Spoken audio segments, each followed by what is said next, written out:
Hello students, welcome to the अग्निज online classes. और आज की क्लास में हम आगे बढ़ाएंगे क्लास 12th मैक्रो इकोनॉमिक्स का chapter aggregate demand and related concepts. So students, आज की क्लास में हम एपीसी के कुछ इंपॉर्टेंट पॉइंट्स करेंगे। लास्ट क्लास में हमने इसकी डेफिनेशन और इसके ग्राफ के बारे में समझा था। स्टूडेंट्स, लास्ट क्लास में मैंने आपको इसका फॉर्मूला भी बताया था, C/Y। सो यहाँ पर भी आपको बिल्कुल वही फॉर्मूला लिखना है।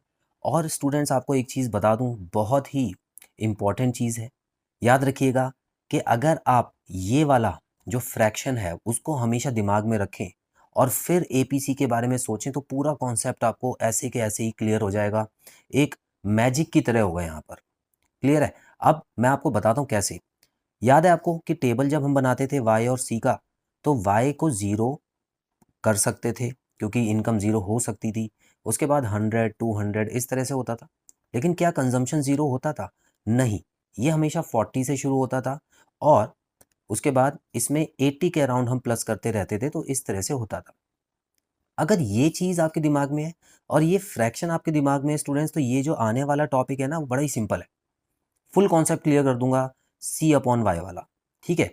अब एक चीज़ देखिए, सबसे पहले यहाँ पर हम देखेंगे पहला point, when income is more than consumption. अब एक चीज़ सोचिए कि डिनोमिनेटर जब बड़ा होता है कोई भी फ्रैक्शन में, जब डिनोमिनेटर बड़ा होता है, मान लेते हैं कि यहाँ पे मैं लिख देता हूँ 300 और यहाँ पे मैं लिख लेता हूँ 100।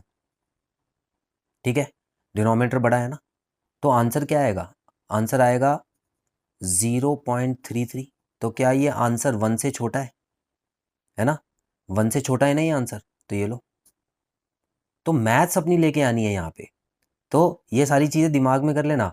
अगर मान लो कि एक क्वेश्चन आ जाता है एग्जाम में क्वेश्चन आता है कभी कभी कि क्या एपीसी 1 से छोटा होता है, तो आपको क्या करना है, तुरंत दिमाग लगाना है कि एपीसी का फॉर्मूला था C/Y और 1 से छोटा होने का मतलब है कि y की वैल्यू ज़्यादा है और c की वैल्यू कम है। बिल्कुल हो सकता है ऐसा। तो ये टेबल से आप याद कीजिएगा कि बिल्कुल ऐसा हो सकता है कि हम कमा तो ज़्यादा रहे हैं और कंजम्पशन कम हो रहा है। जैसे कि यहाँ पर हम अगर बढ़ा दें इसको, तो ये वाला केस बन गया, ये वाला है ना, 300 पे 280 कंजम्पशन। तो स्टूडेंट्स, यहाँ पर देखिए, ट्रू फॉल्स वगैरह एक बार में ही आपको याद हो जाएंगे सारे। ठीक है? चलिए नेक्स्ट पॉइंट करते हैं। When income is equal to consumption APC is equal to 1। तो जाहिर सी बात है, जब दोनों बराबर होंगे स्टूडेंट्स, तो ये तो कट के 1 ही रह जाएगा फ्रैक्शन में। तो अगर कल को एग्जाम में आ जाता है कि क्या एपीसी 1 के बराबर होता है, तो कंफ्यूज नहीं होना, आपको C/Y बनाना है, तो मतलब अपने माइंड में, और ये सोचना है क्या C और Y बराबर हो सकता है। तो बिल्कुल, क्योंकि जितना हम कमाते हैं उतना खर्च कर सकते हैं, ऐसा हो सकता है। ठीक है? तो ये भी ट्रू हो गया। When income is less than consumption, जब इनकम कंजम्पशन से कम होती है। अब ये वाला जो पॉइंट है स्टूडेंट्स, आप ये पहले दो पॉइंट देख सकते हैं, जैसे कि 100 इनकम थी, 120 रुपये खर्च कर रहे थे। तो ऐसे में क्या होता है स्टूडेंट्स, ऐसे में तो एपीसी की वैल्यू जो है वो 1 से ज़्यादा आएगी। क्यों? देखिए, सी की वैल्यू ज़्यादा है और वाई की वैल्यू कम है। तो जब आप इसको काटेंगे तो 1 से तो ज़्यादा आएगा ना, 1.20 आएगा। तो ये भी पॉसिबल है कि एपीसी 1 से बड़ा हो जाए, और ये तभी पॉसिबल है जब कंजम्पशन ज़्यादा हो, इनकम कम हो। फोर्थ पॉइंट देखेंगे, APC can never be zero और negative as at time of zero income some autonomous consumption will always be there.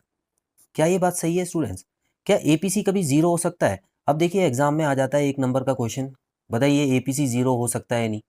क्या बताया मैंने? एकदम से आप C/Y करो और सोचो कोई भी फ्रैक्शन ज़ीरो कब हो सकता है? जब न्यूमरेटर ज़ीरो हो। ठीक है? डिनोमिनेटर अगर ज़ीरो है स्टूडेंट्स, तो वो तो नॉट डिफाइंड हो जाएगा, वो तो मैथ्स में हमको पता ही है।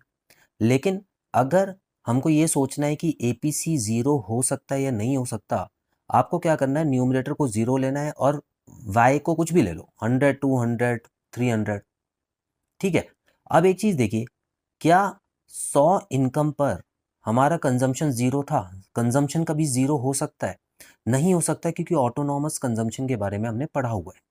तो स्टूडेंट, जब कंजम्पशन ही ज़ीरो नहीं हो सकता, तो हमारा एपीसी कभी ज़ीरो हो सकता है? नहीं हो सकता स्टूडेंट्स। ठीक है? तो ये वाला पॉइंट आपको समझ आया। अच्छा, नेगेटिव के बारे में बात कर लेते हैं। क्या कंजम्पशन कभी नेगेटिव हो सकता है? नहीं हो सकता।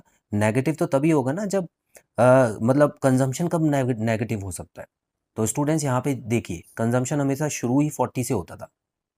तो कंजम्पशन नेगेटिव का मतलब है कि कुछ कंज्यूम नहीं कर रहे हैं और बल्कि अपनी तरफ से कुछ बना रहे हैं या अपनी तरफ से कुछ निर्माण कर रहे हैं, खाने का बना रहे हैं, जो कि पॉसिबल ही नहीं है। क्लियर है स्टूडेंट्स? चलिए, तो ये भी पॉइंट याद रखना है। एक और पॉइंट करते हैं, लास्ट पॉइंट है, APC falls with increase in income as the proportion of income spent on consumption keeps on decreasing. तो स्टूडेंट्स याद रखिएगा, जब हमने टेबल बनाया था एपीसी का, तो आप याद कीजिए एपीसी के जितने भी पॉइंट्स थे वो कम होते जा रहे थे, जितने भी नंबर्स थे वो कम होते जा रहे थे। तो इस उसी टाइम मैंने आपको एक पॉइंट बताया था कि इनकम बढ़ने से एपीसी गिरता है, और इसका रीज़न ये है कि व्यक्ति की इनकम अगर बढ़ती है तो कंजम्पशन बढ़ता तो है, लेकिन वो सेविंग भी ज़्यादा करने लग जाता है, जिस वजह से एवरेज जो होती है कंजम्पशन की वो गिर जाती है। क्लियर है? तो ये कुछ पॉइंट्स इंपॉर्टेंट हैं जो आपको याद रखने हैं स्टूडेंट्स, और ये सारे के सारे पॉइंट्स आप चलते फिरते भी याद रख सकते हो। ठीक है? कैसे? C/Y याद रखना, बस एपीसी का ये फॉर्मूला याद रखना है, और इसी फ्रैक्शन से सारे क्वेश्चन के आंसर दे सकते हो। एक और चीज़ याद होनी चाहिए, टेबल। ये दो चीज़ें आपको याद है ना, तो एपीसी तो क्या, एमपीसी जब आप पढ़ेंगे ना तब भी आपको ये चीज़ें याद हो जाएंगी।